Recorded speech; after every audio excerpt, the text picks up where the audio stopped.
Muchas gracias por su atención. Vamos a continuar con el siguiente panel, titulado La sociedad digitalizada, nuevas tecnologías, nueva polarización. Modera la mesa Carlota Romero, directora de Comunicación Estratégica del Banco Nacional de México. La acompaña la doctora Ivonne Lona Olvera, académica de arte de la Universidad Iberoamericana, y también Pisu Emilio Saldaña, analista de tecnología para la información. Por favor, Carlota. Muchas gracias, Nacho. Buenas tardes a todos. Es un gusto continuar nuestra jornada. Vamos a iniciar nuestra tercera mesa. Primero, permítanme presentarles a la doctora Ivonne Lona, doctora en Letras Modernas, maestra en museos, licenciada en diseño gráfico. Es académica de tiempo completo en el Departamento de Arte de la Universidad Iberoamericana. Es además investigadora de cultura y narrativas gráficas y experta en diseño gráfico y editorial. Ivonne ha sido curadora de exposiciones como Metanarrativas, Arte, Diseño y Tecnología en el Museo Franz Mayer, Galería Andrea Pozzo y Reeducación, así como Layout México, Narrativas de la Inconformidad en el Centro de Exploración y Pensamiento Crítico. Es además conferencista nacional e internacional y autora del libro Álbum, Lecturas desde el Diseño, y coordinadora del libro Imprevisto Narrativas Digitales. Asimismo, es miembro del Consejo Consultivo de la revista Economía Creativa del Centro de Diseño, Cine y Televisión, en donde también es profesora de la licenciatura en Mercadotecnia y Publicidad. Colaboradora de la revista Código, Arte, Arquitectura, Diseño, y en la maestría en Educación en Museos de la Universidad de Glasgow, Escocia. Suele participar en programas de televisión nacional o local, radio y periódicos como comentadora de temas de diseño, cultura, gráfica, museos, futuro y tecnología. Bienvenida, Ivonne. Muchas gracias. Y presento de paso una vez a nuestro querido Pisu, Emilio Saldaña, que tiene más de 30 años de experiencia en la integración de proyectos basados en las TICs dentro de los sectores público y privado, con especial enfoque en Internet y con más de 20 años como periodista de tecnologías de la información en medios nacionales e internacionales. Es socio fundador y miembro del Consejo Ejecutivo del Laboratorio de Innovación y Políticas Públicas YouGov, enfocado al análisis del impacto que representa la integración de tecnologías para la información en la operación gubernamental, tanto hacia la ciudadanía como al interior de las instituciones de gobierno. Es también director general de AD Digital, empresa especializada en el desarrollo e integración de soluciones avanzadas en Internet, comunicaciones y telecomunicaciones, cuyos desarrollos son realizados utilizando y generando código abierto y software libre. Está a cargo de la sección de tecnología en varios medios. En W Radio participa en Así las Cosas con Gabriela Barkentin y en el noticiero Marta de Baile, en Heraldo TV y Heraldo Radio con Mario Maldonado, en el noticiero Uno Noticias con Gaby Calzada y Pablo Reina, en Ya Sierra con Yuridia Sierra, en Imagen Radio y en Atando Cabos de Grupo Fórmula. Ivonne, Pisu, bienvenidos. Bueno, pues muchas gracias. Me encanta estar en este foro. Le agradezco mucho al doctor Moreno su amable invitación, igual que a Priscila Higuera, que tuvo la delicadeza de irme a buscar para invitarme a este lugar tan hermoso para poder estar aquí con ustedes y hablarles de algo que me apasiona mucho, que es justo la tecnología, la cultura digital y tratar de entender qué es lo que está sucediendo y especialmente con las generaciones más jóvenes, que es donde yo he puesto mi énfasis. De entrada, lo que quiero hacer es un reconocimiento al tipo de estudio de este libro, en términos de que hacer encuestas y después interpretar los resultados es algo sumamente complejo, que de verdad valoro mucho la riqueza de este libro, porque hablar de tener resultados acerca de cultura y los comportamientos que provoca la tecnología no es nada fácil. Y sin embargo, me encontré con que los resultados que aquí se presentan son de gran envergadura y de gran importancia para los estudios que se puedan realizar en materia de estadísticas, análisis e interpretación de lo que significa especialmente en México. La información existe y puede darse, pero normalmente los investigadores encontramos información en fuentes que son extranjeras, pero cuando se trata de estudios en México son escasos y ese es uno de los grandes valores y riquezas que aporta este libro. La evolución de la cultura en México, 4 décadas de cambio de valores, 1982, 2023, perdón, me hizo pensar en un ejemplo que relaciono cada vez que pienso en lo que ha sucedido en mi país y a nivel global, conmigo misma y con todos los que miro a mi alrededor. La tecnología digital se aceleró cuando el Internet se hizo de uso público. A México llegó en octubre de 1988 y a partir de ese momento, especialmente, parecía que salíamos de una cueva y de pronto, me entenderán mejor todos los que somos silenciosos, boomers y X, salimos de esa cueva y de repente nos vimos ya montados en un carrito de una montaña rusa, ese es mi ejemplo, y empezamos a subir esa pendiente de la tecnología, estaba llegando el Internet, ¿no?, al mundo. Entonces nos empezamos a subir y de repente empezamos con una bajada que si han subido a una montaña rusa, sabes la adrenalina y también sabes la incertidumbre de qué es lo que va a seguir. Sin embargo, les voy a dar un componente extra. Cuando estás ya en la cima, te estás adentrando cada vez más a un túnel dentro de esa montaña rusa y empiezas a dejar de ver, ¿no? La luz se quedó atrás y de repente empiezas a sentir el vértigo de la caída. Ese ejemplo es de alguna manera como empezamos a vivir y adentrarnos en la tecnología digital y a convertirnos en una sociedad digital.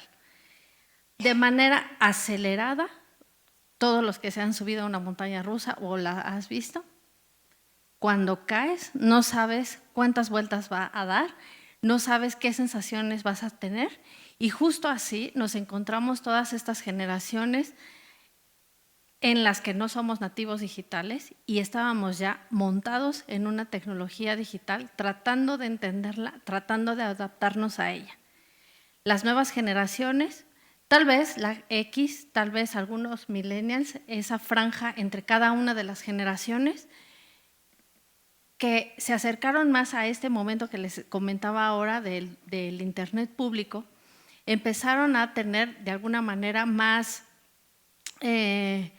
conexión con esta sociedad digital y con estas posibilidades que traían las primeras computadoras a México y las primeras conexiones y esta idea de tener que bloquear la línea telefónica porque estabas conectado a Internet.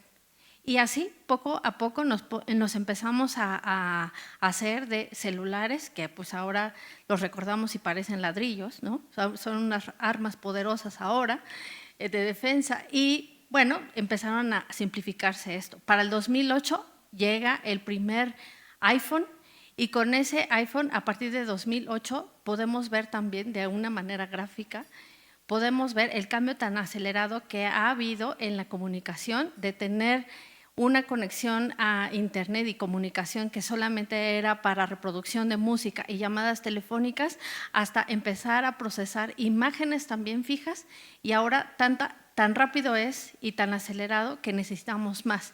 Y en ese más necesitamos imágenes en video y con sonido. Entonces ahí tenemos una red 5G. Este viaje que les he contado ahorita con este ejemplo de esta montaña rusa, de cómo se va tan rápida la tecnología digital, es para que veamos que a las generaciones anteriores a la millennial nos ha costado un trabajo adaptarnos a la tecnología y poder procesar la información y cómo se dan justo los hábitos con generaciones que incluso como la Z, la alfa o la beta, que es la que está a partir de este año, pues son nativos digitales y no les cuesta trabajo. De hecho, lo que les cuesta trabajo a estas generaciones es poder comprender el mundo sin Internet, ¿no? Entonces, ahí es donde empezamos a encontrar una primera tensión entre unas generaciones y otras que no comprenden un mundo o una posibilidad de otra. Esa es una primera tensión. Después, algo que les quiero compartir es acerca de que es necesario para poder entrarle a esta sociedad digital y todos los cambios que se avecinan y las tensiones, es el hecho de que tenemos que hablar necesariamente del futuro. Y para ello, este tipo de estudios, estas estadísticas y este procesamiento de la información es necesario para poder comprender cuáles son los comportamientos de una sociedad tan compleja y tan diversa como la mexicana. Dice Paduray que el futuro es un hecho cultural. Entonces, por eso les decía que ahorita para hablar de futuro tenemos que comprenderlo también desde el punto de vista de la cultura. Y la cultura mexicana le va a otorgar ciertas peculiaridades a entender esto que puede ser el esbozo de un diseño del futuro para la sociedad mexicana y concretamente para lo que tiene que ver con tecnología digital. Los estudios de futuro son un conjunto de métodos y herramientas formales que se encargan de estudiar los futuros informales, es decir, todo lo que está ocurriendo allá afuera. Exploran futuros probables, posibles y preferibles y las estrategias para alcanzarlos y eludirlos. México no necesariamente se caracteriza en todas las áreas para el diseño de el futuro de lo que se avecina en esos términos. Y aquí es bien importante empezar a hacer énfasis porque algunas cosas que señala el libro, que son estas tendencias, necesitan justo las tendencias vincularse a los estudios de futuro para poder entender algunas áreas que se mencionan en el libro, como dice el doctor Moreno, el trabajo, la conciencia ambiental, la política, las redes sociales, los gadgets, las competencias, la libertad y la igualdad versus la seguridad. Es importante entender que todas estas tendencias de las cuales nos habla el libro nacen de observar también cuáles son las señales de cambio, lo que está ocurriendo allá afuera y que puede ser portador de un futuro distinto. Entonces, estas grandes fuerzas son las que van a determinar tendencias en cómo se van a modelar estos futuros. Si además de esas tendencias, nosotros, que esto ya no lo da este libro, si además de estas tendencias nosotros podemos diseñar y hacer planes estratégicos para estos distintos sectores, entonces podremos de alguna manera obtener los resultados que serían los mejores para el crecimiento de nuestro país. Así que nada más les quería contar algo antes de seguir, que 1980, en 5 años, van a ser 50 años. Entonces, eso es bien importante tenerlo en cuenta, igual que la generación Z, los más grandes, para el año 2047, es decir, 28 años, van a tener ya 50 años, la generación Z.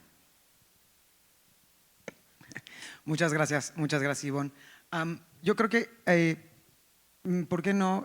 Vamos enriqueciendo un poquito el diálogo. Y Pisu, si tú nos quieres compartir, ¿sabes? Algunos apuntes generales de tu lectura también, sobre esta tensión generacional en el uso de las herramientas digitales. Claro que sí, con todo gusto. Gracias, Banamex, gracias al doctor Moreno y gracias por la invitación y la oportunidad preciadísima de conocer este documento, disfrutarlo y ahora poder compartir con ustedes varios aspectos.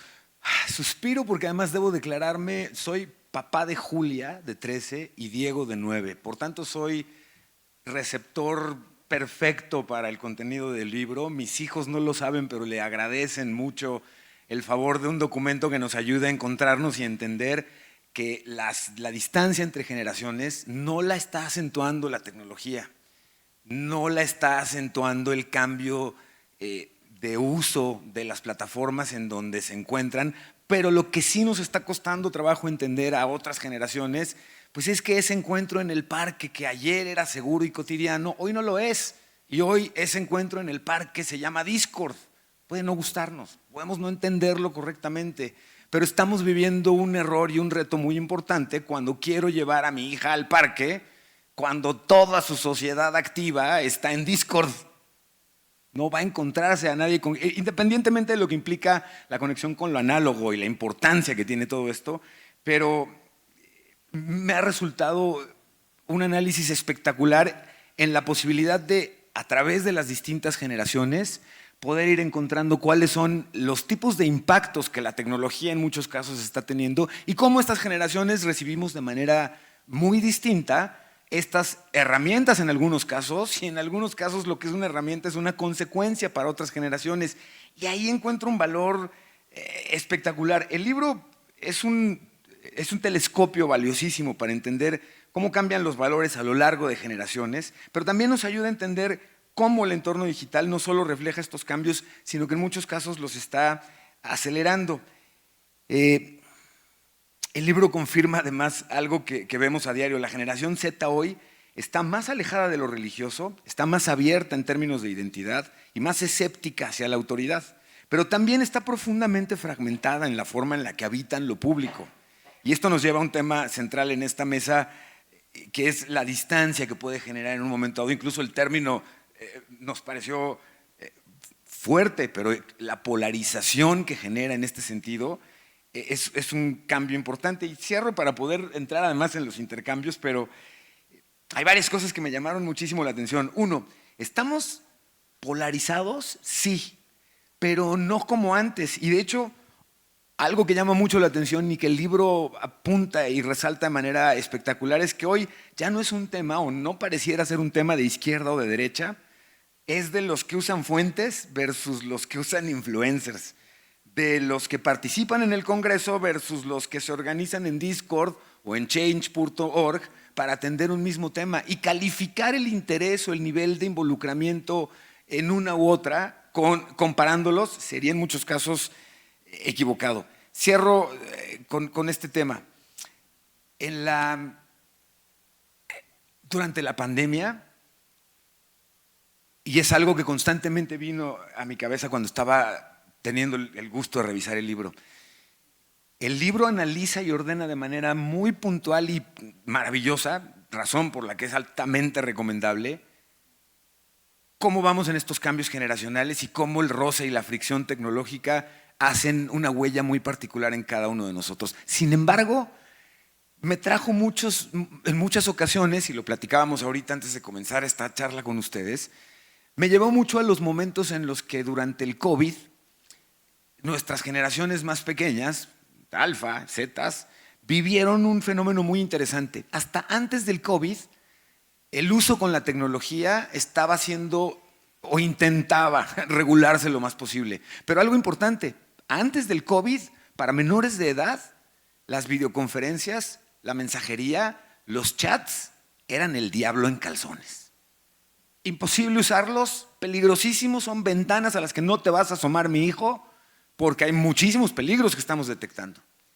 Llega el COVID, nos obliga a un proceso, entre otras cosas, de transformación digital acelerada y obligada, y de un día para otro, eso que era el diablo en calzones para mis hijos se convirtió en la única ventana de socialización, de acceso a la educación, de ver a sus abuelas, de convivir con sus amigos. Y Diego, mi hijo, cuando regresaron a la escuela, el primer día que regresó gratamente sorprendido, porque además nos agarró, recordemos, un cambio de grado escolar.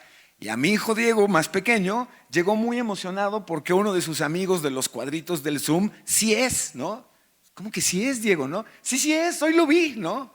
Y nos volteamos a ver, mi esposa y yo, pues con ojo lacrimoso, ¿no? De sí es, ¿no? Su expresión para decir, pasé de lo digital a lo análogo nuevamente y comprobé que sí existe, fue fabulosa. Entonces, el libro es una herramienta imprescindible para entender cómo se están dando estos cambios y cómo en efecto el aparente cambio de valores que estamos viviendo en México, en muchos casos, está más bien satelitando alrededor de los valores que seguimos preservando en México. El amor por ser mexicanos, una religiosidad importante, un gusto por lo guadalupano importante, pero nuestras sociedades o nuestras edades más pequeñas están cambiando la forma en que perciben todo esto y como toda generación joven están rompiendo estos techos para decir, quisiera hacerlo así. Un lujo, por la verdad, poder comentar con ustedes.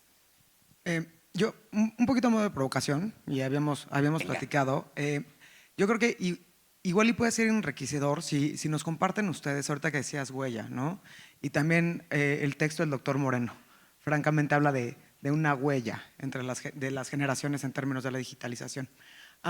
Si nos pueden compartir un poco dónde están viendo ustedes, en términos, puede ser, no solamente de los usos, de los modos de participación, de los contenidos, de cómo construyen conocimiento, absorben datos, y nutre a este joven que está clarísimo que construye el futuro, ¿no? de elementos o de herramientas para empezar a plantearse esa noción de cómo participar en sociedad, cómo organizarse, ¿no? E incluso en este diseño de futuros. ¿Qué podemos encontrar, sabes, de su altísima participación en el entorno digital, de esa huella que dejan, para empezar a rastrear ellos cómo están viendo presente y futuro y cómo quieren participar con nosotros o desde su trinchera empezar a construir ese proyecto? Bueno, algo que es interesante al hablar de generaciones es que no hay que verlo tampoco como algo que están en segmentos, que hay una segmentación y que no tiene uno nada que ver con el otro, para nada. Al contrario, hay una relación intergeneracional que es importante entenderla. Este libro justo lo que hace es justo comprender, hacernos ver cómo están segmentados, y ahora también lo que nos toca es ver de qué manera se puede hacer un equilibrio. Estábamos hablando acerca de las tensiones que se pueden dar entre generaciones, precisamente por desconocimiento. Algo que me pareció enriquecedor y de verdad que me detonó muchas ideas, esta idea del libro que dice que las generaciones más jóvenes son mucho más progresistas en sus posturas sociales. Esto es bien importante y viene a colación con lo que nos estaba comentando Carlota, porque ahora la generación Z especialmente tiene una manera de actuar y de decir las cosas tan fuerte, o sea, pisan y hablan muy, muy duro y detonan cambios.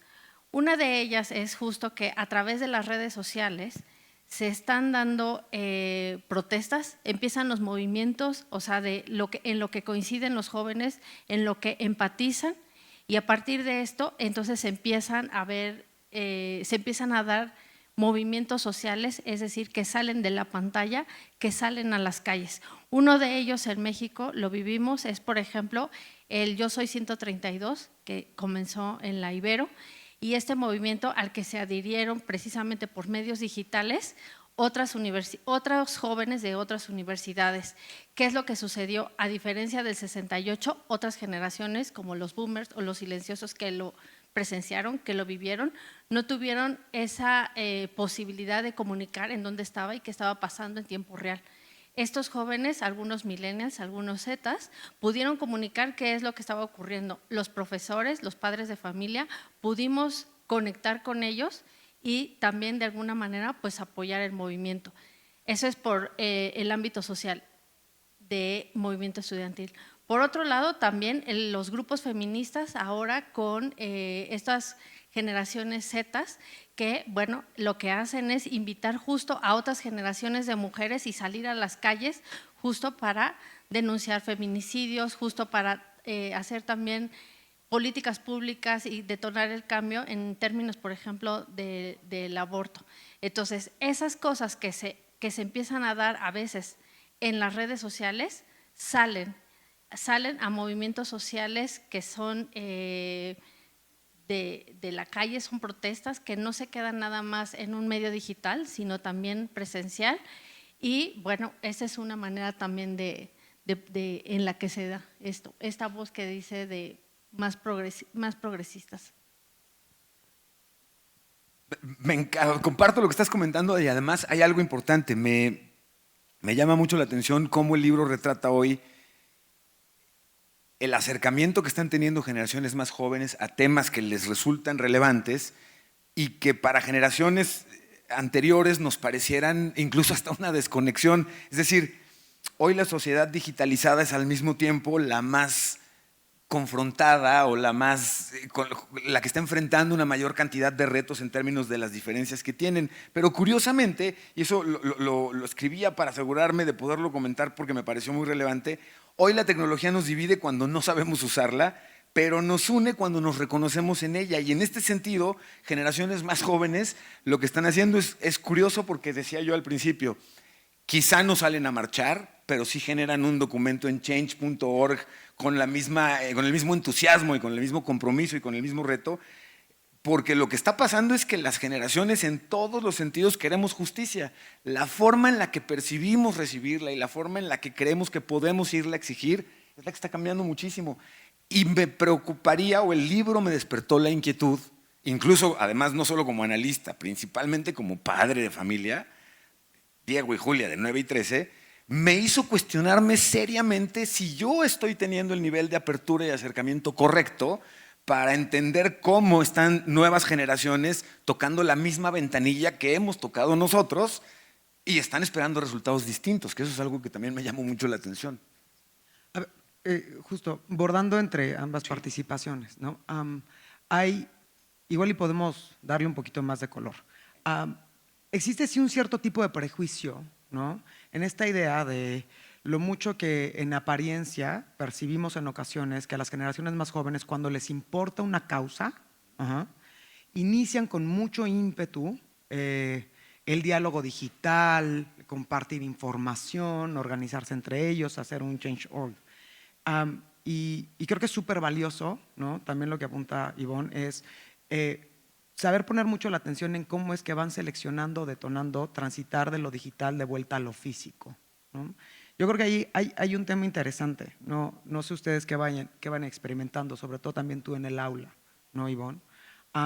¿Qué pasa en esta tensión, ¿no? Donde estamos muchísimo más acostumbrados algunas de las generaciones a validar como realidad lo físico, cuando vemos que los jóvenes, por realidad, primero podría ser, ¿no?, filtran el espacio de lo digital y entonces lo físico es que tiene…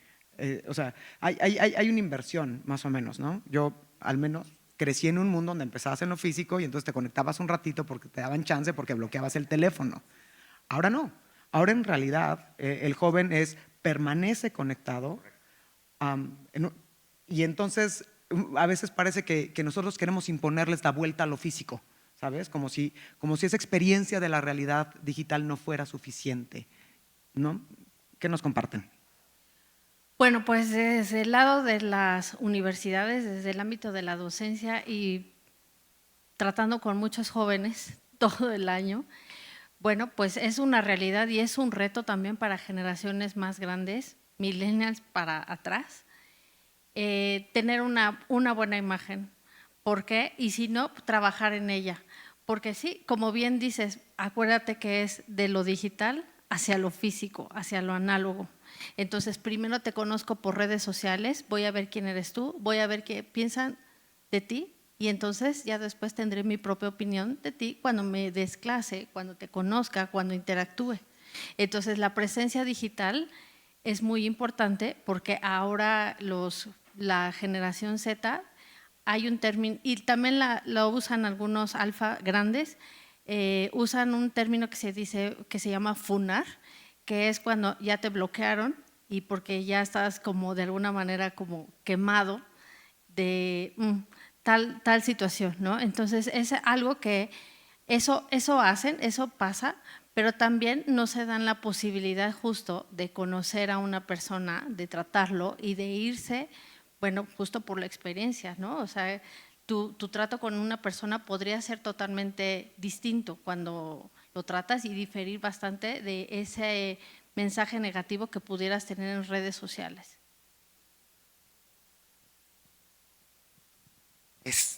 Adelante, por favor. No, por favor. A mí me parece todo un reto en varios sentidos, porque hoy lo que estamos viendo es que el reto y el enemigo no es la polarización, es el riesgo de la desconexión intergeneracional que podríamos tener en la medida en la que no entendamos qué está pidiéndonos la generación que viene con las nuevas herramientas que tiene a la mano y querer tener la terquedad de traducirlo a mis herramientas conocidas, a mi propia experiencia de vida que estamos viendo está cambiando con una velocidad impresionante, ¿no? Y, perdón, una de ellas también es la inteligencia artificial, que llegó a México hace no más de 2 años posiblemente, y su uso ahora ha explotado. Entonces, aquí, por ejemplo, que es una herramienta maravillosa, sumamente poderosa para quienes hemos crecido desarrollando un pensamiento crítico, desarrollando también habilidades de conexión y comunicación social en persona, física, tangible.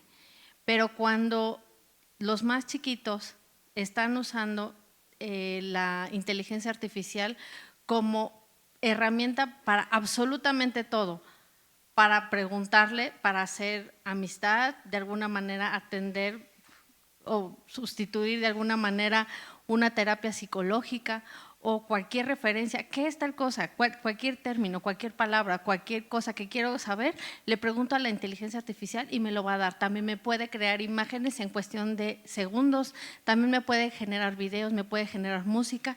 Ya no necesito más. Y ese, por ejemplo, es una parte crítica, es una parte problemática, en donde si estas personas más jóvenes en México y en el mundo no generan un pensamiento crítico, entonces se van a ir descartando en términos de competitividad. ¿Por qué? Porque entonces, ¿qué aportas si todo el día estás interactuando en redes sociales con un scroll infinito y todo se lo dejamos en poder a la inteligencia artificial?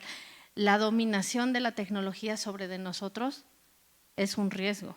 Entonces, ahí, por ejemplo, se da una tensión entre generaciones que sí hemos trabajado el pensamiento crítico, la vinculación, la relación con distintas fuentes, el ir a comprobar mediante una investigación, ya sea empírica o científica. Eso, por ejemplo, no lo tienen nosotros. Y nosotros, como mayores, no lo comprendemos. ¿Por qué no es así? ¿Por qué no lo desarrollan así? Ahí es donde se da también una tensión generacional, porque no podemos comprender los dos mundos, cómo es que funciona de una u otra forma. ¿Puedo? ¡Qué interesante! Es que hay algo fantástico en todo esto que estás comentando adicional, que me resulta pues fantástico, que tiene que ver y que nos ayuda a entender mejor este fenómeno. Tiene además que ver con el cambio en la forma en la que estamos utilizando de manera cotidiana la tecnología. Y este cambio es fundamental. Estamos en la plena transición de la generación en la que buscábamos información o respuestas a la era en la que encontramos información o respuestas a través de la inteligencia artificial. Y el cambio no es menor. En el caso de buscar algo en Google, teníamos los resultados principales, los mejor calificados porque tenían la mayor cantidad de links, la mayor cantidad de visitas y en consecuencia deducimos, Google, la mayor calidad del contenido. Y esos te los pongo al principio de tu resultado de la búsqueda. Pero te están esperando 1.487.323 links adicionales del término que acabas de buscar. Y el reto ahí era, ok, bueno, ya tengo una guía más o menos de la calidad del contenido, pero mi reto hoy está en encontrar y decir, ok, este fue el mejor sitio con el mejor contenido, esto es lo que voy a revisar. Aquí el cambio grave es que hoy le preguntamos a una plataforma de inteligencia artificial y esta plataforma de inteligencia artificial no nos da opciones, nos da una respuesta conformada. ¿De quién es esa respuesta?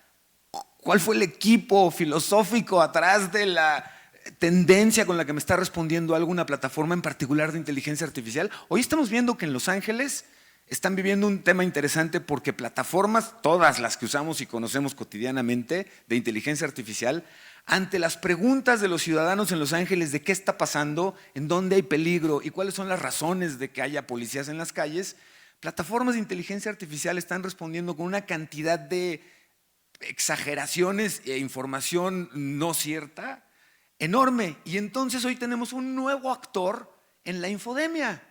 Tenemos a las plataformas de inteligencia artificial que en su pachequez responden lo primero que les viene a la cabeza con tal seguridad que ni Diego, mi hijo, a los 9 la responde así, y están provocando entonces peligro entre la ciudadanía en el afán de responder atinadamente. Esto me parece un fenómeno muy interesante porque además es como el choque de las generaciones Google y las nuevas generaciones ChatGPTs, ¿no? Sí. Perdónenme, me sentí profundamente que me nombrara la generación Google. Estoy procesándolo. No, al contrario, yo creo que